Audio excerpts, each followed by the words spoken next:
நம்பினேன் உன்னையே நம்பினேன் ஸ்கந்தகுரோ உன்னையன்று இவ்வுலகில் ஒன்றுமில்லை என்றுணர்ந்தேன். நன்கறிந்து கொண்டேன் நானும் உனதருளால் விட்டிட மாட்டேன் கந்தா வீடதருள் வீரே. நடுநற்றித்தானத்து நான் உனை தியானிப்பேன் பிரம்ம மந்திரத்தை போதித்து வந்திடுவாய். சுழுமுனை மார்க்கமாய் ஜோதியைக் காட்டிடுவாய் சிவயோகியாக எனச் செய்திடும் குருநாதா. ஆசையறுத்து அறநடியைக் காட்டிவிடும் மெய்யடியராக்கி மெய்வீட்டில் இருத்திவிடும். கொங்கு நாட்டிலே கோயில் கொண்ட ஸ்கந்தகுரோ கொல்லிமலை மேலே குமரகுருவானவனே.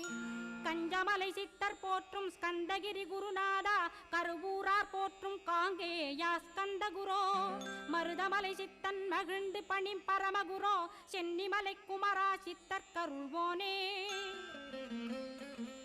சிவவாக்கிய சித்தருளை சிவன்மலையில் போற்றுவரே பழனி